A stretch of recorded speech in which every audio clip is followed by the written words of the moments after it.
All right. So if you can hear me, and if you can hear me clearly, just let me know in the chat box there. All right. Much better. Much better. Much better. Thank you, Mr. Clem. And I see you, Keith. All right. So before I say some things, what I'm going to tell you is something that you might not have heard before. And what I want to tell you is that all this stuff came from the 2020-2021 Game Officials Manual that is given to us by the FHSAA. It wasn't given to us. It's available for purchase on the NFHS website, and it's also available for purchase on Referee Magazine's website as well. So all this information comes from there. There's going to be a couple of things that I suggest we do a little bit differently, but we'll have a conversation with those specific positions as we get going with these trainings throughout the weeks. But these are all backed up by these game manuals that they sent out. And I bought the new one, and they said nothing has really changed the new one, so I might have just wasted $10, but that's okay. All right, so for five-man positioning, the biggest thing is that we need to make sure that we keep the play boxed in at all times. It's the same principle as we've been teaching in the seven-man program, is that we have to make sure that we have the play boxed in at all times. That means if you're a back judge, you must make sure that you get to the goal line before anybody else does. That if you're a referee and we have some sort of play that ends up where we have an interception or a fumble return, you need to try your hardest to get back to the goal line so we can make sure we have those plays. Okay, a new thing that I would like to try this year is I want to keep the back judge inside the goalposts. And the reason why I want the back judge to keep inside the goalposts is because there's a couple of times, and I'm going to show you a specific play here, where our back judge starts on the farthest hash, and when they start on the farthest hash, we get a play that ends up all the way on the other side, and our back judge ends up way out of the play. So after talking with several other state associations, in five-man, they're taking a conscientious effort to keep their back judges inside the goalposts, and they've seen better results from that. Okay, the other thing we want to do is we want to look for receivers who are threatened at the line of scrimmage. And as a back judge, that is something that you guys should be able to look at and understand. And then finally, in five-man mechanics, we know that's a lot of read, react, and covering the play. So with that being said, let's take a look here at your traditional initial keys when it comes to five-man mechanics. In five-man mechanics, as you can see, if you have a balanced formation, the back judge is going to cheat to the line judge's slide, and they're going to take the farthest out receiver. Meanwhile, the line judge is then going to take the slot guy, which then leaves the head linesman with two guys all the way on his own. Okay, and then of course you have your umpire and your referee who are taking the line stuff, so to speak. So with that being said, what we need to make sure that we're doing is we need to make sure that we know that that back judge has to take the outside receiver in these in five-man mechanics. And the reason is because we really want our short wing officials to be starting with the tackle and then moving out to their designated keys. And it's hard to do that if we think as a line judge or as a head linesman that we're actually supposed to take the furthest out receiver. So in five-man mechanics, the back judge is supposed to take the furthest out guys. Now, if we have a trips formation, the back judge actually takes the two receivers that are out, the slot guy and the furthest out guy, leading the inside guy to be H, okay? And then the L, he'll take his one receiver on that side. But remember, if you're the H or if you're the L, you always start with the tackles, and then after the initial play, then you move to your key. Back judges, you're always looking for whoever is the one that is threatened. And I'll keep bringing that up to a point. And we'll be able to show it to you with better videos as we get into those individual meetings. So back judges next week, I'll show you what I mean by threats, okay? So those are our initial keys. Now, as we know with five-man officiating, let's be honest, your keys really disintegrate quickly, okay? What we do is we try to get our threatened players early. We try to stay with our initial key early, but really, after the play really gets going, it just becomes crazy time. And everybody's just trying to get to our position where we're supposed to be and keeping the play boxed in and looking at areas. So what we need to make sure we do a good job at is we need to make sure we do a good job of officiating areas. And we need to be able to see the things that are the areas that are threatened. Basically, we don't want to have our eyes on spots where there's nobody out there. So if you're ever doing a 5-man game and you're like, dang, there's nobody in my area, look to find something that's going to help you help this crew or help the squad, okay? Now, we need to also make sure that we take a conscientious approach of keeping that play boxed in this year. Too many times when I'm looking on film, we'll have deep passes and we'll have the back judge be the one who's getting beat on a deep pass. That should never happen in 5-man mechanics. So what can we do to solve that? Well, the first thing we could do is we can line up a little bit deeper for the back judge. I have no problem if a back judge wants to line up 25 yards in a 5-man game. The reason is because the back judge has to be the one who's the last line of defense, who cannot get beat deep. So as a back judge, get yourself in position to be in a spot where you can always keep that play boxed into view, because you have, you have essentially everything that's going downfield, okay? Now, with that being said, and I know this is gonna be crappy, but let's just take a look here at this first play. And I've shown this play a lot in the 7-man mechanics, but I think it works perfectly with 5-2 as well. So what we see right here is we have a trips formation. So what I'm gonna do is, can you guys see my mouse? If you can see my mouse, let me know. Okay, thank you, Amadeo. All right, so this receiver right here in 5-man, whose key is that? That's the back judge. Okay, so that's Jonathan Kaysen. Jonathan Kaysen says it's the back judge. Do we agree? And you guys can take yourself off mute and let me know. Do whatever you need to do. Yes. Yes, agreed. Yes. Good. You said Zach the wing. The Yes, short wing, I agree. the innermost receiver. Okay, who is this guy? Back check. Back judge. That's also the Good. back judge. And then who has this guy? Head linesman. Good. Short wing. Yep. And then this guy down here? Line judge. Good. All right, so as we run through this play, okay, let's just kind of look at what we're trying to see. Now, we know that we said that the 2 receivers at the top are the back judge's responsibility. So, and I apologize if this doesn't run well. I'll try to stop it, but it's going to be very difficult. All right.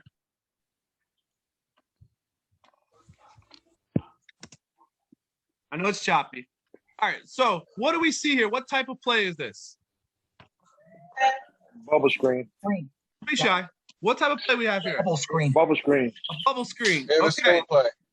Oh, is that Jacob? I heard Jacob. Okay, good. Bubble screen. Good. Good. All right. Rodney, you here? Yeah, I'm here. All right. Rodney, on this play, what should the back judge be looking at? Should he be looking at this receiver here at the top? Or he should be looking at this block right here? Or should his eyes be in the backfield? What should the back judge be doing there, Rodney?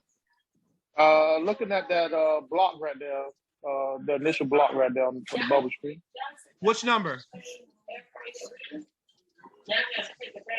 I can't see the numbers, Zach, but That- right there, that- the one that you okay, purchased good. at. The one that you Good. purchased at there. Now, short wing. Let's go with Jacob. Jacob, as the short wing, what you looking at here on this play?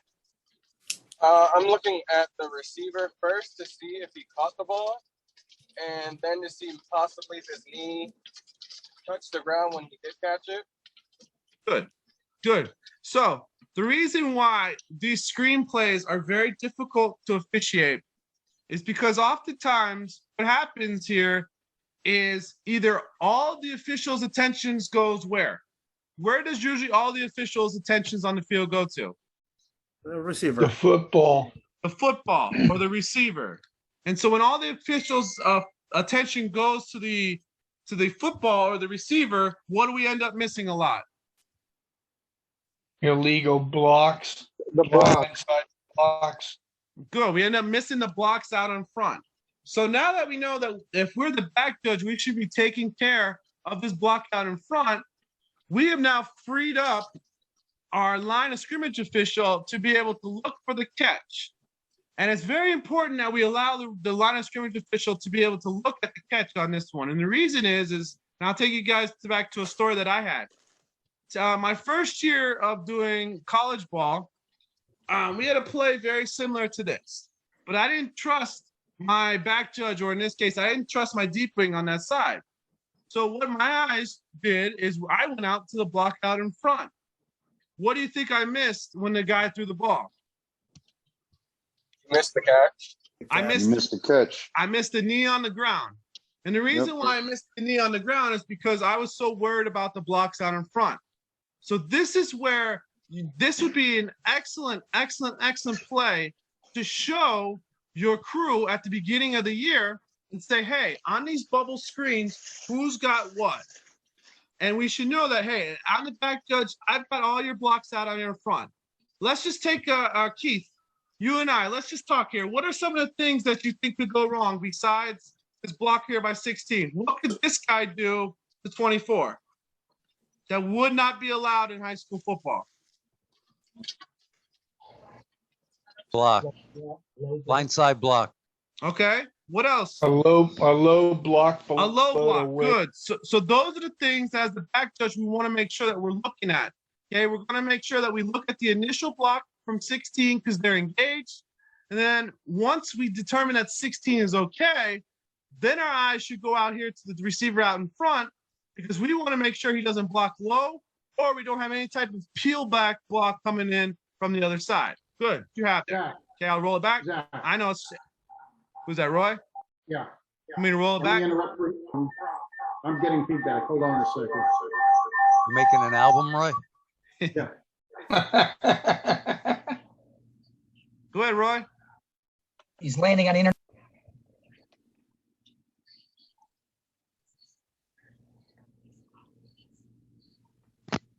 And I apologize about the crappiness of the video quality. Did anybody get a chance to see that or no? If you didn't, it's okay. I'm not gonna be able to fix the video quality, but I'll have these plays all on a YouTube drive for you later. But essentially, what I saw from that play is I saw 16 come out, and he twists and pulls down the defender. So we should have had a hold. Who should it have come from? What position? Back judge. It should have come from the back judge. Good. Now, Mr. Clem says he believes the umpire could be there also to help and see. Yes, he could, but that play is so quick that he's going to be turning to it, so he might not see when the block initiates. So yes, the umpire could help, but only if he sees the full play. All right. So now let's talk about what I like to call goal line mechanics. Yes, Gino. Zach. What's up, Gino? On that particular play, don't you have to be, the side official should also be aware of a backward pass because all of a sudden those two receivers downfield could be the receivers receiving a pass, the second pass. You understand what I'm Official? saying? What official? The official downfield, the back judge has to be aware of. So if you're that official there, if you're that back judge, and we're seeing those type of swing passes, there's no way in the world we're going to know if we're the back judge, there's no way we're going to know if that pass is forward or backwards. So what we need to make sure that we're doing is we need to make sure we're not firing and coming forward, that we're maintaining where we're supposed to be at, looking at what they're doing. And if we read block, we're not running in there. We're staying there and watching it. But if we see the two receivers start to break, then we know we're going to have some type of funky play going, and we need to continue to follow them down the field. Good question. Zach, And one thing that go ahead. one thing that no one has mentioned yet is that someone needs to know where the line of scrimmage is, because there are implications if that ball passes the line of scrimmage. Absolutely. So when we have those quick screen passes like that, as Phil was mentioning, then you can have some sort of signal between your short wings and between your referee, so they know that when that ball is beyond the line of scrimmage or at the line of scrimmage or behind the line of scrimmage. And in college, we used to do it by just putting our finger, if it was a forward pass or it was beyond the line of scrimmage, we'd put our finger down, or we'd extend it beyond the line of scrimmage to show that that ball was caught beyond the line of scrimmage. So when you see those quick screen passes, and this is something that we'll touch on when we talk specifically with the short wings, when you see those quick screen passes, we don't need to be in a shuffle. Okay, we need to stay right on that line of scrimmage, and we need to judge, okay, was it caught? Did it go beyond the line of scrimmage? Was it forward or was it backwards? So those are all good points. Go ahead, Mr. Clem. I was just going to say that if the receiver's body blocks the line judge's view of where the ball is caught, if that quarterback throws a low pass, the umpire and the referee might have to help out determine if that ball is caught or if it's grounded. I would say, who do you think has the best shot of getting that? Umpire. Yeah, the umpire. Really? I mean, I don't know. I would think maybe the referee might have the best chance of getting that, but you're right. Either one of those guys can see that and make the call there. All right. The umpire is closer in this situation. The referee was on the right-hand side of the quarterback. Right, but I think if you look at his angle, he was looking straight at it, and the umpire would kind of be looking at the back, sort of. So it'd be something to look at. All right. So the next thing that's different from 5-man officiating that is different than 7-man officiating is goal line responsibility and goal line coverage. So the way the mechanic book says is that anytime we snap the ball from the 10-yard line and in, the goal line is the responsibility of the short wings. So that's very important to know that the 10-yard line is what triggers the short wings having responsibility of the goal line. Now, the reason why I have kind of separated the 10, the 6, and then the 5 and goal line is the different things that they ask you to do. In the mechanics book, it wants, if you snap from the 10-yard line, it wants the H and L to be ahead of the runner, but they don't have to get to the goal line directly. So what that looks like is basically if we're snapping from the 8-yard line, what I would do as a short wing official is I would read the play. If I read run, then what I'm going to do is I'm going to shuffle 3 or 4 yards ahead of the play. And I'm going to stay in front of the runner. So I know if we have a close play on the goal line, I'm going to be there before the runner crosses the plane. Now, this is something that is very, very difficult to do because as officials, we're always taught, especially as short wing officials, we're taught to trail the play and then come up and get the spots. But when we get inside the 10, that's where our communication with the back judge needs to come in handy. So, and I'll show you a play later on in the YouTube video where we have an official that does an excellent job of practicing this mechanic from when we snap outside the 6-yard line. Okay. Now, if we're snapping from the 5-yard line and in, then the H and the L's, their primary responsibility is to go straight to the goal line on the snap and then officiate coming back to the play when needed. Does that make sense? Yes. Any questions on that? I used to use with my crew in pre-season and, at the beginning of the season, my H would, if the ball was to his side of the field, he would move, the opposite side would stay. And we did that all year long, and that way we always had the goal line covered and still somebody in position to be near the line of scrimmage. And I have zero problem with that. So, and that's what Roy said. If you guys, and this is when it all comes down to communication. This is where we have to be good communicators. If you're a referee and you want to keep one guy on the line of scrimmage and you want to tell the guy that's on the opposite side to go and get that goal line, that is perfectly fine with me. What I would do is I would make sure that when you have those preseason responsibilities and preseason calls, that you guys discuss this situation. What happens when we get inside the 7? What happens when we get inside the 8? Who's going to take what? If we're snapping from the left hash, does that mean we want the opposite guy, the L, to go to the goal line?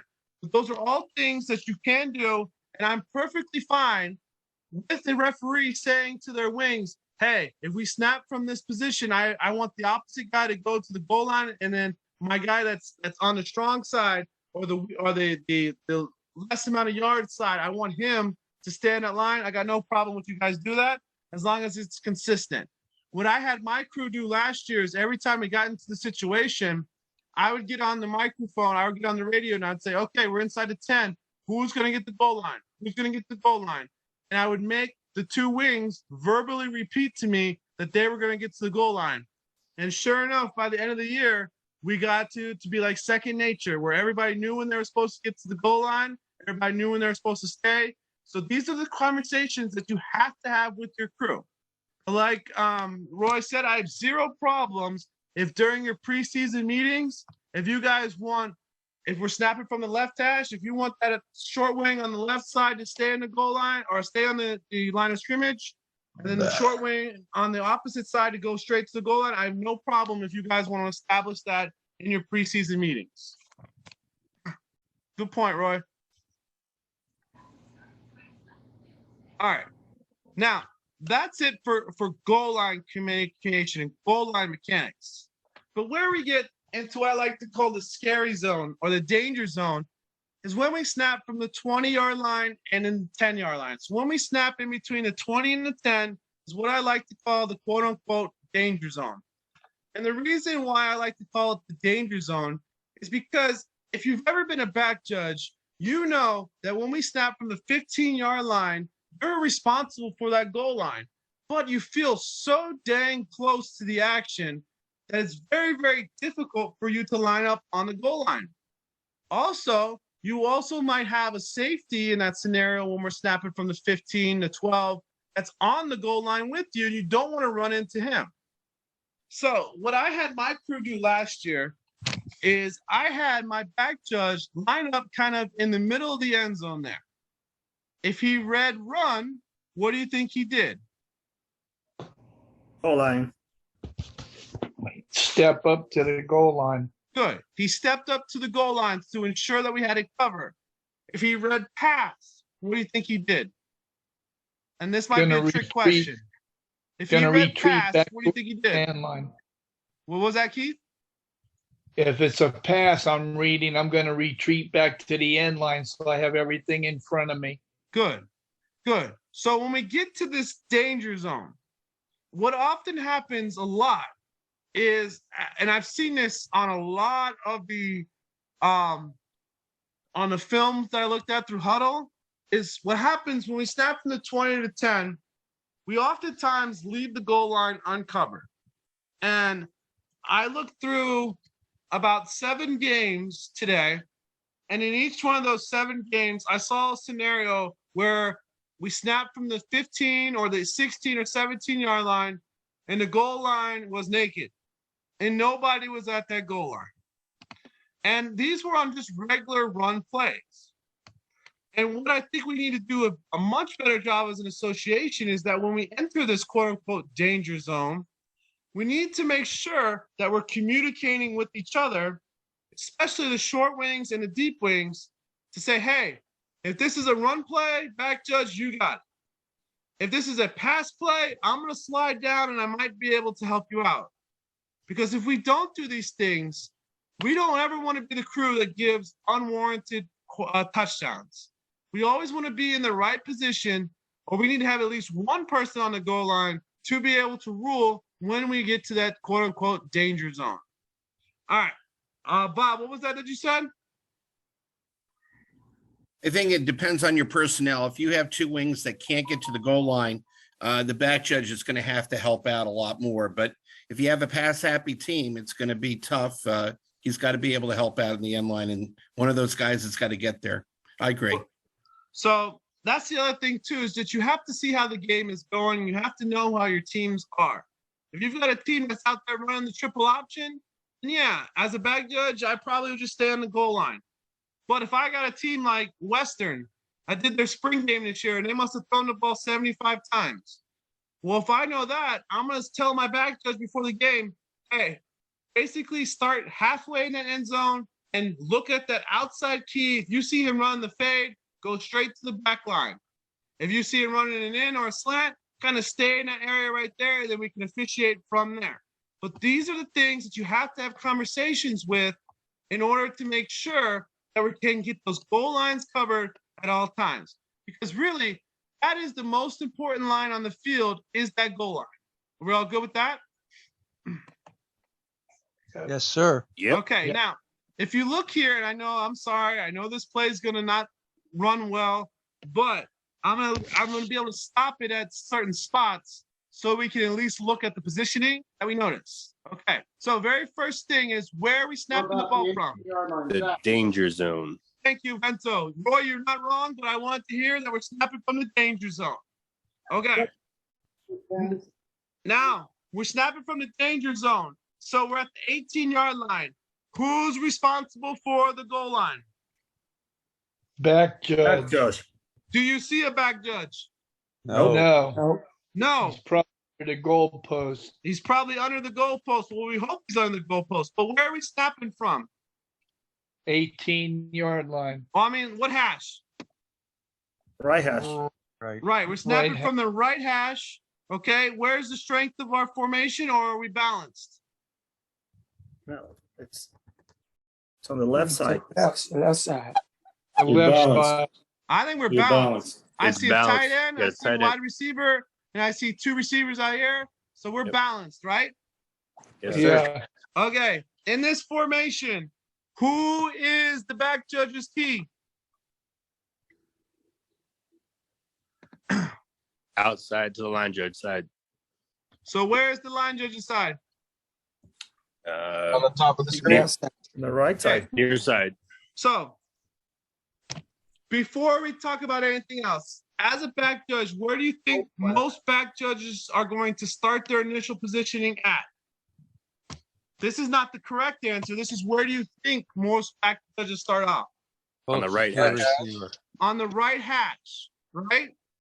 So if they start out on the right hash here, what do you think is going to happen if we get a deep fade to the left side of the field? they're gonna get beat. They're going to get beat, or they're not going to be where? In position, they're They're moving. not going to be in position to see it at all. So this is why I'm proposing that our back judge this year, that we stay under the goalposts. That doesn't mean you can't move in between the uprights, but I don't want our back judges to be lining up on the hashes. And the reason is the high school hashes are so incredibly wide that when we line up on a hash, we put ourselves so incredibly far out of the play that something like this could happen. All right, so what are we reading right now? Pass. Pass. So as that back judge, if you started in the right position, which in this case would have been where?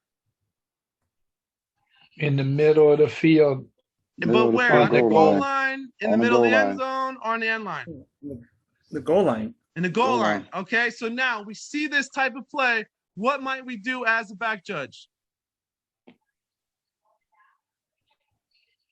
What are you reading right The now? back judge, It's a Zach, big- I would think he'd want to shade a bit to his right, our left, because the quarterback's head was to the left. So likely Okay. the pass was going to the left-hand side, unless he's Peyton Manning, is looking off the safety and then going to come back right. Right. So as the back judge, we knew that we started with the guy that's all the way down here in the corner. But remember, as the back judge, we're windshield wipering. We're taking a look. We're trying to see. We see the quarterback's head to the left. We see a receiver with separation to the left. As a back judge, that should tell you what? The pass is Pass going center. where? To the open guy. To the open guy to the left. So where should he be right now? Closer Should it to the be receiver. goal line, middle of the end zone, or end line? And line. End line. End line. Good. Look where he is. Too far away. He's way too far away. He's way too far away. So what do you think happened to this back judge here on this play? He got blocked by the defender. I don't think he got blocked by the defender. I think, well, actually, let me see if somebody else, let me know. What do you think happened on this play to the back judge? Anybody? He missed the He got locked in on his key. Okay, which was what? The receiver on the near sideline. And where is his initial start line? On the goal line. And then where did he do though? Where was his initial hash that he started at, I should say? On the right hash. Yeah. On the right hash. And then for some reason, as he saw the fade going on the right hash, he also took himself off of the hash mark and took him outside the hash. When he Yep. took himself outside the hash, he now Round of took the play. himself over 40 yards away from the receiver down there. Is there any way he could have ruled on that play if he was all the way back there? Not if Not it's a effective, bang no. day. Very No. difficult. It would be No. very difficult. So as a back judge in this type of scenario, if you ever get this, well, my suggestion is since I'm seeing all press coverage here by Carroll City, right? I'm going to plant myself right here in the middle of the field, wherever that might be. Let's just say it's right there. Okay? As soon as I read 4 verts, Inline. I'm backing up. I'm backing up to the goal line, but I'm going to put myself in the middle. And while I'm at the middle, I'm windshield wiper in my hand or my head until I see an area where there's an open receiver and an area where the quarterback's head is going. So I'm seeing him here, I'm seeing him there. So a better positioning for this back judge would have been end line right here on that 0, or not the 0, the O or the I, positioning myself to make sure and see if he catches that pass. Does that make sense? Yeah. So when we talk about that scary zone, it's very important that as our officials go, that we're communicating, hey, we've entered the quote unquote scary zone. We want to make sure that we could see where we're supposed to be looking at, and that we put ourselves in the best possible position to be able to officiate. And I know it's difficult, and I know 5-man mechanics is very difficult at times, but we can at least make sure that we're in the proper position to rule on these really Zach, hard plays. Zach, can I throw one thing out there? Yeah, go for In it, 'cause I terms gotta of- take a sip of water. In terms of this particular play, the key really is A, the starting position of the back judge, and then B is reading the play. And the quarterbacks that we're going to see at the high school level, wherever they look first is probably where they're going to throw. They're not, as Jonathan referred to, they're not the Peyton Mannings. They're not that level of quarterback where they can say, hey, I'm going to look to my right, but know that my progression, I'm going to get through my progressions 1 and 2 on the right, then I'm going to go over here to the left to number 3. So if you're the back judge and you read a pass and you glance and you happen to see that quarterback looking to his left, your right, chances are he's probably going to go there the vast majority of times. You might get maybe one quarterback all season that is going to be good enough to go opposite of that. So you can use that as a key and kind of start to then shade or move or step or run or whatever you need to do to that side. Whew. All right. We ready to roll? Oh, GA iPad is Jeff Pratt, by the way. Yeah, it's my work iPad. Okay. So the other thing that I saw that we need to really communicate as a crew this year is scrimmage kicks and punts.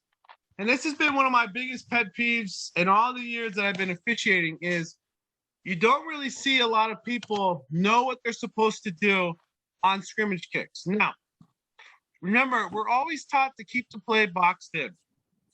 So my question to you guys is, why is it always the line judge that has to release and not the head linesman? Because that's what we've been taught by the National Federation Mechanics Manual. So we don't know anything different. Okay. Because of the R's vision. Because the R's vision. Who said that? GA iPad again. All right, GA iPad. Yeah. So the reason why we always put the line judge back there is because remember, we're always trying to keep the play boxed in. So what needs to happen is that back judge, you need to make sure that you make a conscientious effort of always shading. Oh, what happened? The head linesman side. We never, ever, ever, as the back judge, want to shade the line judge's side. And why don't we want to do that as a back judge? Why is it a bad thing if the back judge shades the line judge's side? No box. No box. Who said that? That's an excellent answer. Tamboy. Tamboy. What? No, that wasn't Tamboy. So yes, we always shade the back judge's side. I'm sorry, we always shade the head linesman's side as the back judge because if the back judge were to shade the line judge's side, then what would happen is the line judge and the back judge would both be on the same plane, and we'd have a back judge looking at the line judge's back, and we'd be giving up over 60 yards of the field. So with that being said, we need to make sure that we talk to our crew about how we're going to handle this. Some crews allow the line judge to go down the field prior to the ball being kicked. I have zero problem with that, okay? If you do that though, if you allow your line judge to go down the field before the ball is kicked, who now should take responsibility for that tackle on the right side? The umpire. The head linesman's not going to be able to see the tackle on that side, so the umpire or the referee would have to look in at it.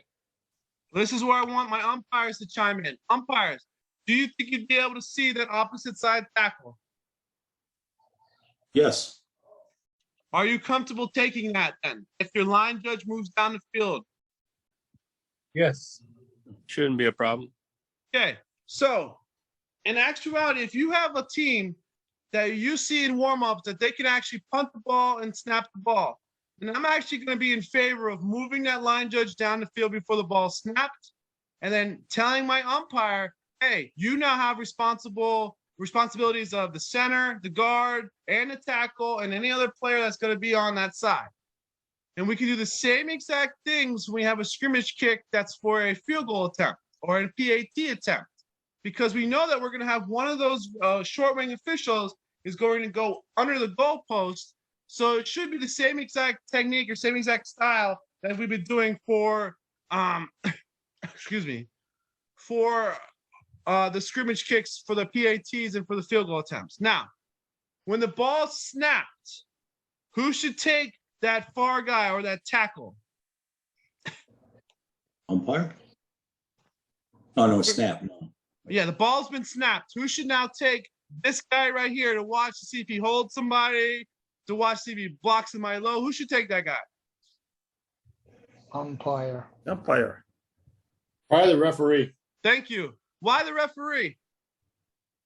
What should the umpire be looking at now after the ball snapped? The umpire should probably shift back to the middle. Plus, he would have as we know, officiating is a game of angles, and the referee would have the right angle for that right tackle. Okay, so yeah, the umpire's attention is going to make sure that after the snap, he goes to the center or the snapper, because he needs to make sure the snapper doesn't get bowled over or something something weird doesn't happen in between the guard center guards.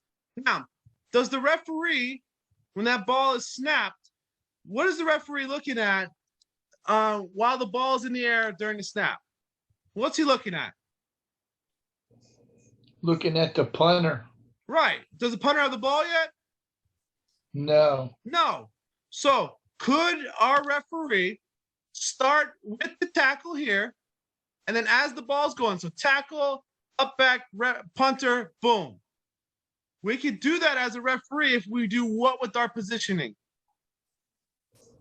Widen out. Widen out. Get wider. So it's very important that as a referee, that when we get these scrimmage kicks formation, that we don't get too far centered, and we make sure that we really, really, really, really widen ourselves out. I'm talking 10, 12, maybe even 15 yards wide, opening ourselves up to see a tackle, to see an up back, and then ultimately see the punter. So these are all conversations that you should indeed have at the beginning of the year to be able to discuss what are you guys going to do in these specific situations. Somebody had a question? Yes, I do. So I didn't quite understand the answer to your initial question at the beginning of this conversation about why the line judge is the one who always goes down there. Oh, okay. Because the head linesman, well, as Keith said in the mechanics book, it says that the H must stay on the change during a punt, because you do need a short wing official on the change during a punt. Right. So in this scenario, it works. But if you have a left-footed kicker or you're going from the opposite end of the field, the referee is going to be on the head linesman's side. Right. So in that scenario, if that happens, then as long as you guys are keeping one official on the line of scrimmage, I would be perfectly fine with saying, okay, we have a left-footed kicker. We're going to keep the L on the line of scrimmage, or you're going to come to the opposite side, and H, you can go down the field, and then B, you would flip your side. I have no problem with that. But these are things that have to be discussed before the game, okay? Because you always have to keep it boxed in. If you're going to do that, also the line judge should either beanbag that line of scrimmage, because we know how sometimes these chains work. That's an excellent observation. So yes, if we are going to flip who's going down the field to start, beanbag the previous spot, because you do have a lot of chain crews that like to wander, and that could be a very, very bad thing. So if that's something that you guys are going to do, it better be talked about on the radio, and it better be done so that everybody understands, okay, where the previous spot is. Hell, even if you're the L, beanbag it, but also get on the radio and say, hey, we're snapping from the 40, snapping from the 40. That way, at least 1 out of 6 people on the field or in the booth has an opportunity to understand where the previous spot is. Zach, I have a question. Go for it. Well, would it be easier to just say whatever side the referee's on is the person who's going to release downfield? Yes. Just to make it simpler for the association, instead of saying if it's on this hash, whatever, whoever line judge or head linesman, whoever the referee's on side, we could just release down. Yeah. If you see the referee's back, then you go down the field. So that should be it. If you see the referee's back, you go down the field. And remember, though, if you want to keep it simple, the mechanics book says that the H stays no matter what. But as an association, we are going to allow you guys to have a conversation and talk about what works best for you. Okay? So if you have that left-footed kicker and you want to keep the L on the line of scrimmage and release the H, it's perfectly fine. But you just have to talk about it with your group. We all go with that? Mhm. Yes. Zach, can I ask you a quick question? I'm down.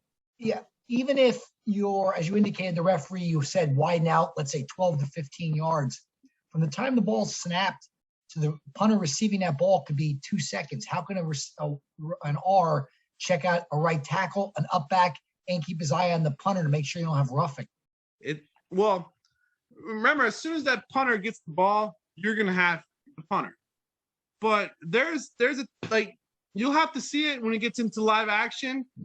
But you could just start initially with that tackle right there, and then you can release to the punter. It's gonna be difficult. It's gonna be quick. It's gonna be fast.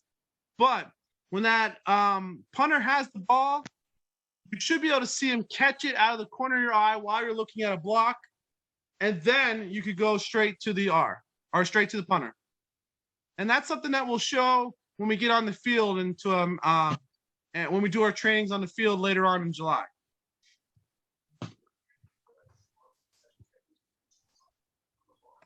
We good with all that?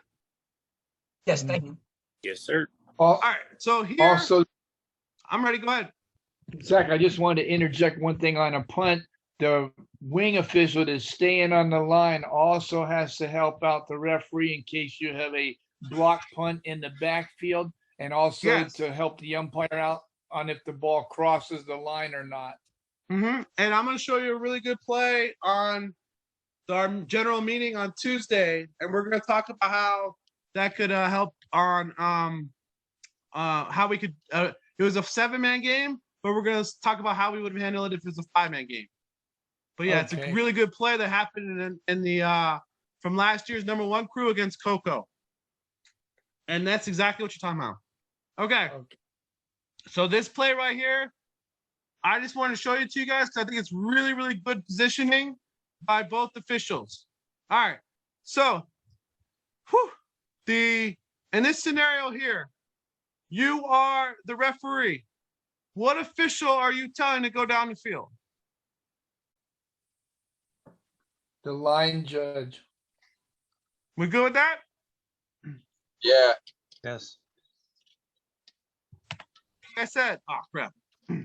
Sorry. Leaving before the snap, going down the field.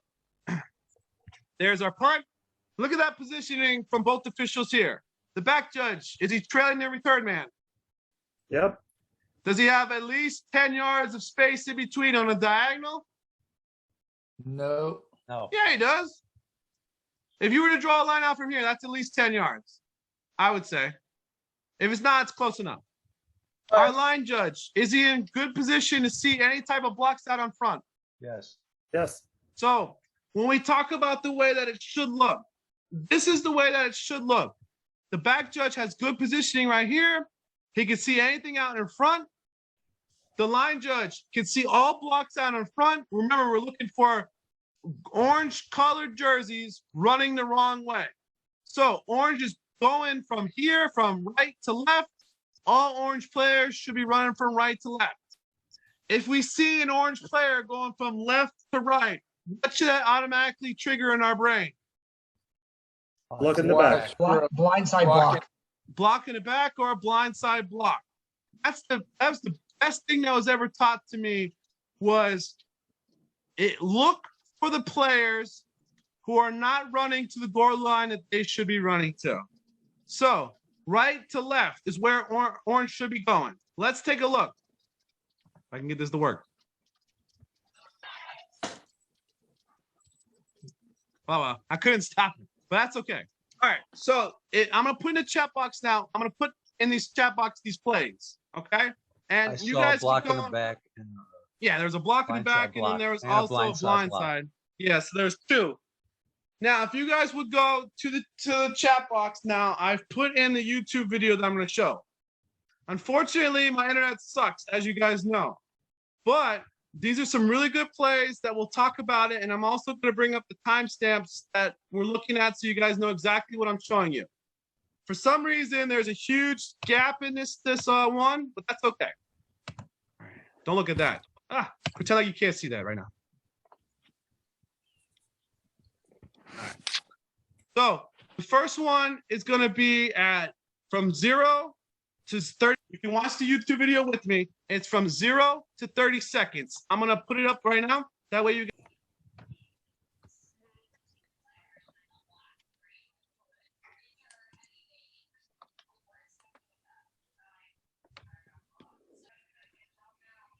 Zach, is that the second down play? Hold on. Is this What's the up, Bob? second down play? I was looking for a punt. So I keep on getting a second down. Yeah, I had to fast forward through that because this is what the play should be. Okay, so it should be located as 5-man training number 1. So you guys can see it. I don't know why. Can you guys not see on my screen? We see a blank screen. You see a blank screen? Okay, now I see it. Yeah, but it's not running. All right, and so the first timestamp is just 2 plays. It's 0 to 30 seconds. Let's look at the play. It goes from 0 to 30 seconds. Can't see anything. And then in the chat box, I want you to know, I want you to tell me if you have anything. Can't see it. Like I said, if you can't see my crappy video, click on the link that I gave you in the chat box and then watch it there and then come back to the chat box for me.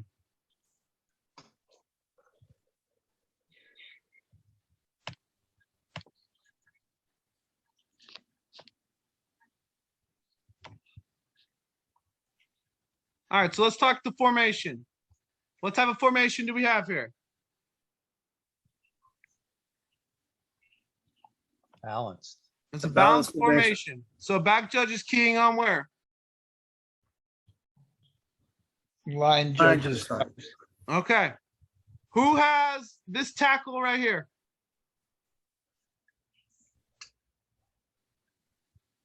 Short wing. The short wing to start, right? Okay, let's watch it.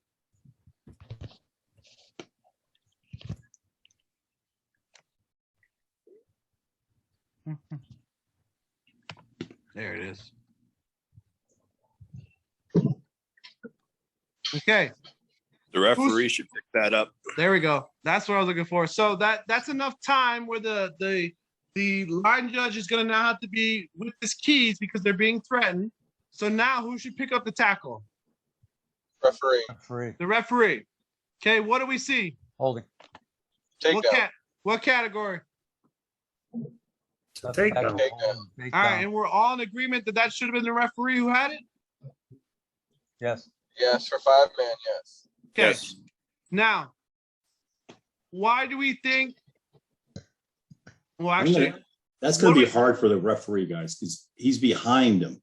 He's kind of, does that make sense? And the tackle is in front of him, and he's pulling him down. so Dennis, you think the umpire could get this? Either umpire or I hate to ask for a wing to help out, but it's going to be kind of hard. But we're watching guard, center guard. It's going to be tough, but maybe the umpire can maybe see that too. Well, Gino, you're a referee. Do you think you've been able to see this?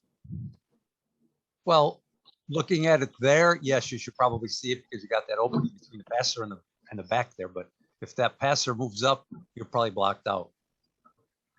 What do we think about the positioning of the R? He needs to be I wider. think the R Should be definitely wider. So this You're is right. one of the examples of why I want the R to be wider this year.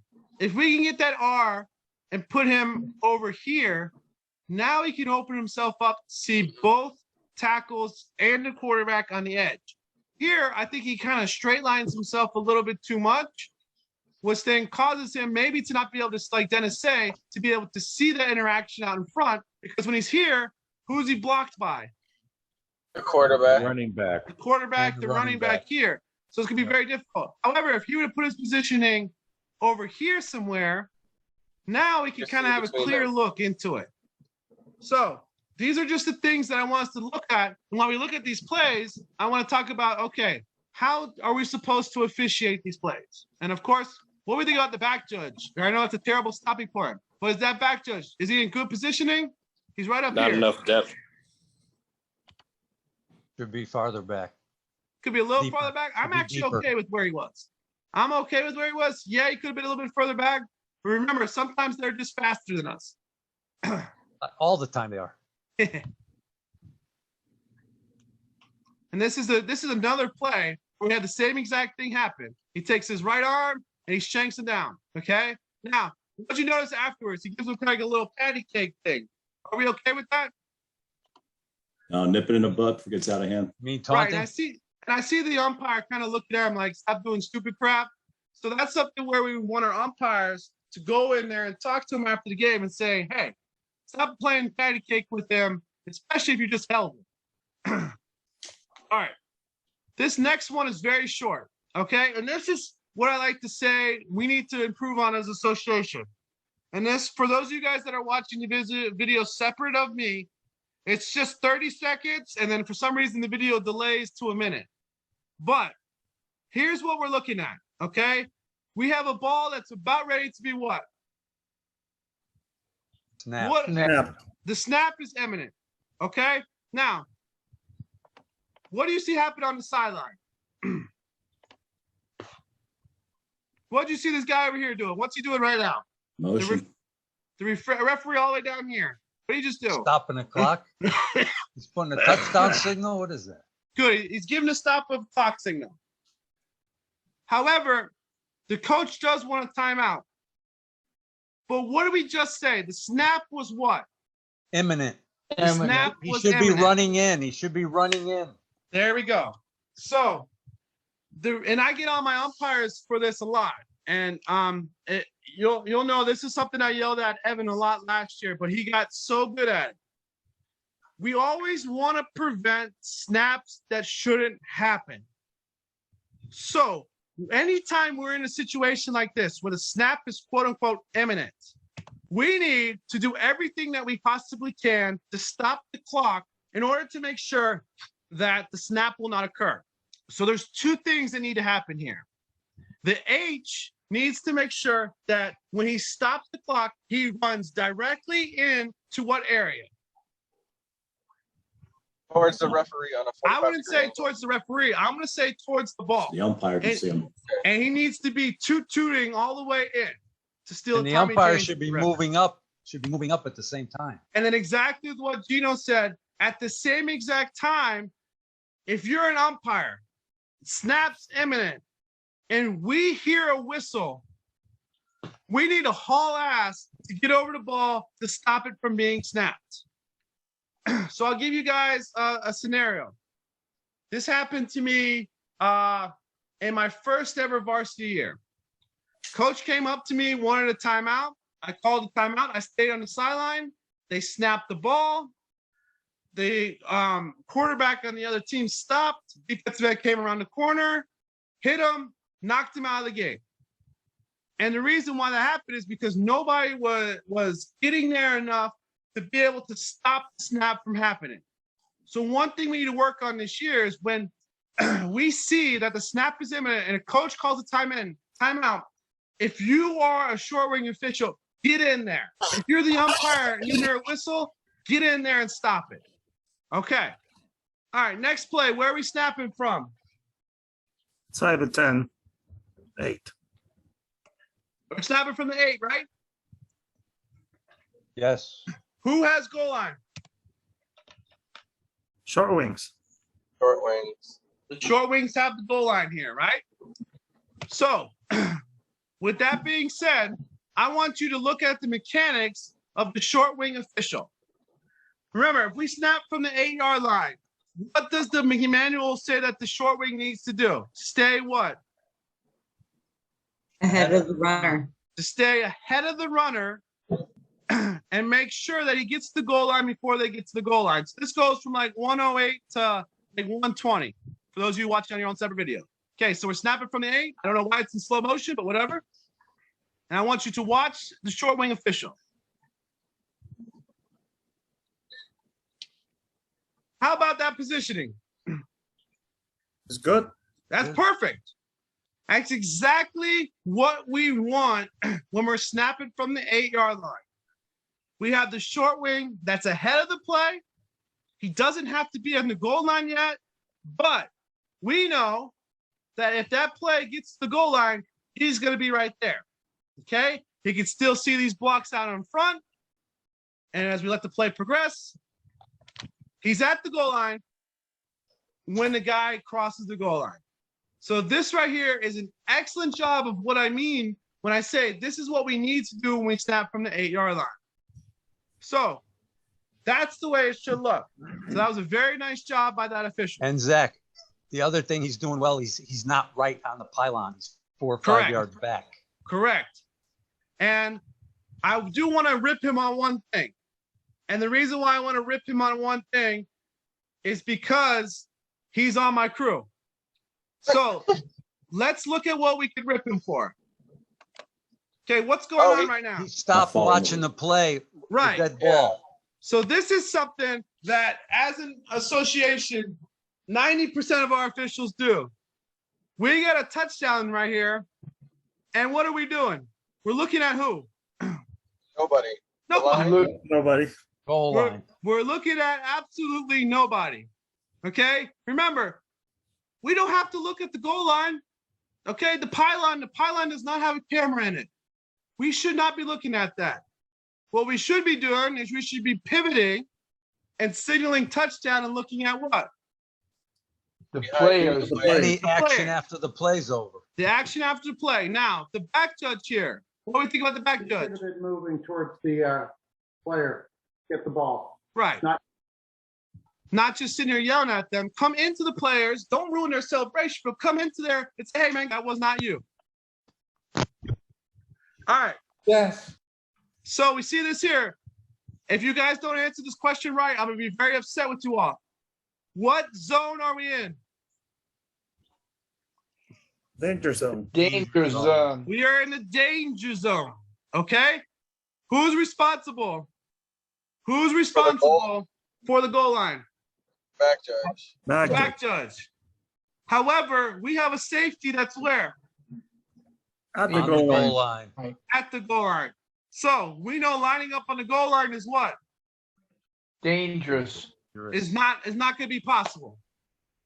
Okay, so let's take a look at this play, and I want to know if you guys would have done anything differently.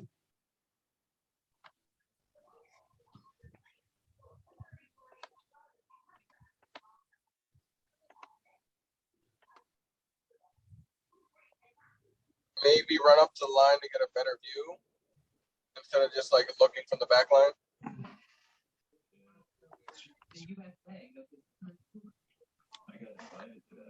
Thoughts? Back judge does not have a good angle on that play to see if he broke the plane at a goal line. So what would you do though? Come up to I, the goal line. I would have worked a little wider to try to look in and get a 45-degree angle. Well, I mean, let's take it right here at this point. At this point, are we okay with where the back judge is? You better play safe, not get beat. Yes. Or should he move towards the goal line? I'm asking you guys. Based on what you said earlier, he should have started in the middle of the end zone. Okay, so if he starts in the middle of the end zone, he'd probably be right here, right? Yeah. Yeah. Do we think he had time to get to the goal line? Potentially. No, I don't think he had time to do that. Not unless he's Ronaldo Nehemiah. Okay. I'd So, rather him be stationary and watching than moving and trying to watch. so when I talk about the danger zone, it's just sometimes how you can't get to everything. This is unfortunately one of those times where there really isn't an opportunity to get that goal line covered. Okay, so you can see right here, he kind of starts in the middle of the end zone. So I'm okay with that spot. Okay, the throw comes up. He's stationary. Why is he stationary? Because you officiate better when you're stationary. Okay, the catch is made. If you're going to make any criticism at all, where should the criticism go to right now? The wings. My judge, he should have been down there by now. Okay, so I'm not going to criticize the back judge because I honestly don't think the back judge had opportunity to get to the goal line. But on this play, I do think that the short wing, as soon as he saw that ball in the air, what should he have done? All right, no, I'm man. I'm finna win. They were checking on.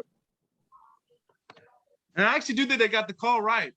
But that's just one of those situations where you have to be comfortable and you have to be on the radio communicating with who should have what. We good with that? Yes, sir. All right, here, this is a rules question. There's going to be two plays back to back. And I want to know who could spot what happened wrong here. First thing, the kicking team is on the line. They have to be off the line inside. There's the more than 11 35. players for kickers.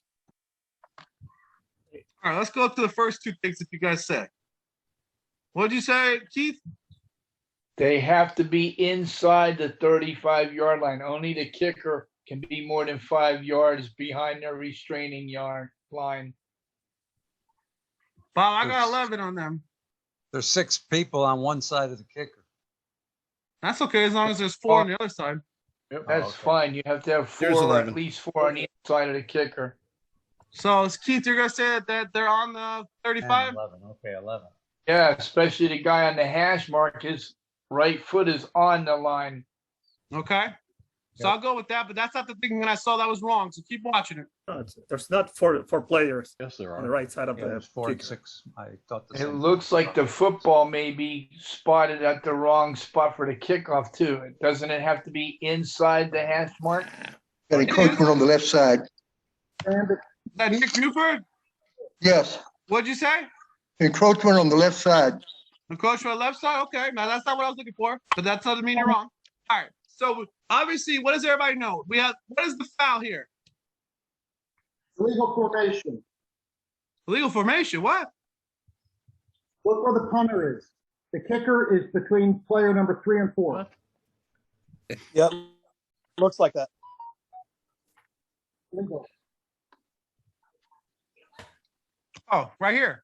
I didn't even notice that. Okay. That's not what I'm looking for, though. So, what is this foul besides illegal formation? Don't make it harder than it has to be. What is that? A free kick what? Free Out of kick bounds. infraction. Okay. So Why have are we free kick snapping out of from the bounds. center of the field? There we go. So the biggest problem I have with this is we have a free kick out of bounds, right? Where's the next play snapping the ball from? Where are we snapping from? It should be on the hash. Where it went out. Hash mark. It should be on the right hash, correct? Yeah. Yeah. So where are we snapping from? In Looks the like center. middle of the field. So this is something that I bet you 80% of the officials don't know. We need to make sure that everybody knows this. Okay, when you kick a ball out of bounds, you have to go to the hash in which the ball went out of bounds if they want to keep the 5 yards or go to the 35. So in this situation, who should be responsible for putting the ball on the right hash? The umpire. Umpire. I disagree. The entire crew. I agree. That needs to be the entire crew that gets on the radio and says, hey, the ball was kicked out of bounds. We're going to the right hash. We're going to the right hash. We're going to the right hash. And then if you're on the team that's about ready to be an offense, that wing official needs to go up to that coach and says, hey, you can kick the ball 5 yards or at the 35, but it has to be on the right hash. Everybody understand that? Mm-hmm. Zach, I have a question. Whoever has a question, go for it. If it's a touchback, they can choose wherever they want the ball Correct. placed, correct? Correct. Touchbacks, they can choose wherever they want. But if it's a free kick out of bounds, then they have to go to the side of where it went out of bounds in the field of play. Zach, isn't there a slight quibble there if there's an issue with weather or the field is funky or there's a huge standing pool of water? Can't they elect to move it slightly away from that? Even if it's Absolutely. on the hash? Absolutely. Okay, I mean, this field Did you wouldn't. see any of that on that play? Stop being a lawyer. Stop being an attorney, okay? Just pay attention. Not wrong. Oh, okay. All right, this next play here, I want to look at the mechanics of the official here with a sideline play out of bounds.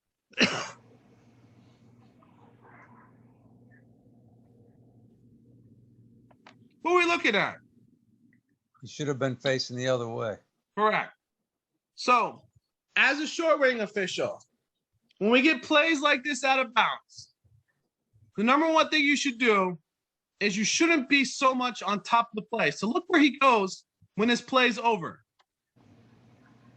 Look at that. He's right on top of this. Okay? Is forward progress pretty much stopped right here? Yeah. Yes. What the hell? Why would he keep going? We need to do what? Stay wide. Let the play dead. Kill the play. We need to stop. Okay? Sure. Let this play happen. And now, when the mass of all people start coming out of bounds, we're going to stop the clock. Space now after batting for Sloniger. We're going to turn. And what are we going to do when we turn? Watch for any cheap shots or late hits out of bounds. Good. We're looking for cheap shots, late hits out of bounds. Now, as the short wing, I want to get us out of dropping the beanbag every time this happens because we don't have to do it every single time. If you have good officials around you, how can we successfully handle this play? You'll notice here that the head referee is doing an outstanding job. What is the head referee doing? Stopping the clock and coming over and helping. He's getting over there and helping. Who else should we see appearing in this mess? The back judge. The back judge. So, what I'm saying right now to us as an association is, if we have these plays that end up out of bounds, we shouldn't be stopping the clock and looking at our umpire. We need to be stopping the clock and looking at the mess that's going on as our short wing official. The referee should be able to get over there, and the back judge should be able to get over there. So therefore, as the short wing, all we have to do is pivot, look at the mess that's going on, and then if we're needed, then we could drop a beanbag and go and break that stuff up. The other thing that can happen too is that opposite wing official, Kiesler, are you here? I knew he was here. I'm here. What could the opposite official, or what should the opposite official be doing when you have these type of situations occur in 5 men? Giving me a soft spot. What does that mean? They're basically telling me what they think is the end of the run at the yard Correct. line. So if we have a situation like this, you're going to see the far side wing guy. He's going to start coming down and holding a spot to where he thinks that the ball went out of bounds. And basically, if you're the short wing and you lose your spot for whatever reason, you could just look across the field and pick up that spot from your other short wing. So dead ball mechanics are something that we as an association need to be 100% on the entire year. All right, last play, because my nose is getting clogged here. Okay. Oh, all right. So we have a what play right here? A pass or a run? Pass play. A pass play. Clearly incomplete, right? Can't tell.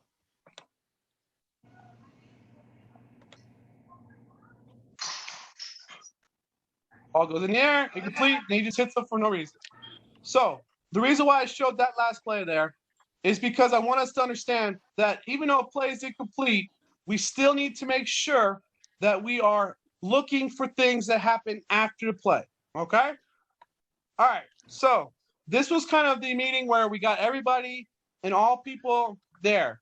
The next meeting next Thursday will be just for the back judges. Now, everybody can attend if they want to, but I'm just going to go over back judge specific things.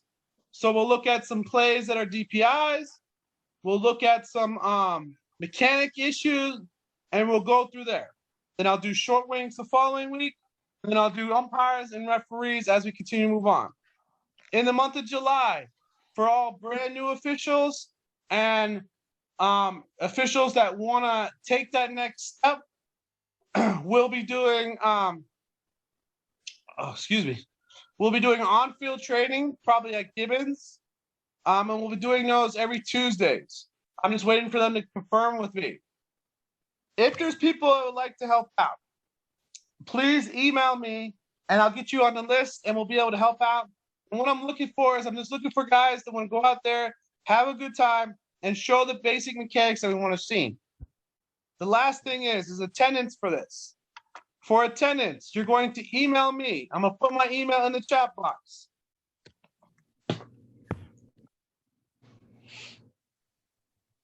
Okay? You're going to email me, and basically you're going to email me with one thing that you learned today. Okay? And it can be, if it's not something that you learned, one play that caught your eye, one interesting thing that you saw. And then I'm going to send out the video too as well. You do get credit for these meetings, and those credits go strictly to Jeff, and Jeff will use them as a basis for how he's assigning people. Does everybody understand that? Yes, sir. All Could you right. put your email again, please? Yes, sir. Sure, it's in the chat box. It's zmonsilovich@yahoo.com. And like I said, just email me, say that you're present here, and tell me one thing that you learned or one thing that you're going to incorporate in your season this year. Everybody got it? Yeah, Yes, thanks, sir. Thanks, Zach. Thank you all for coming in today. Next week, the back judges will get more in depth. We'll get more kind of hands-on stuff. We're going to do something called a Kahoot. And for Tuesday's general meeting at Cardinal Gibbons, I'm also going to have a quick training session. They'll give me about 5 to 10 minutes where we'll go over some more plays. I hope this was helpful to everybody, and I'll talk to you guys later. Thank you, Zach. Thank you. I hope you Thanks a lot, Zach. feel better, Zach. Thank you. Thanks, Mr. M. Thanks, Zach.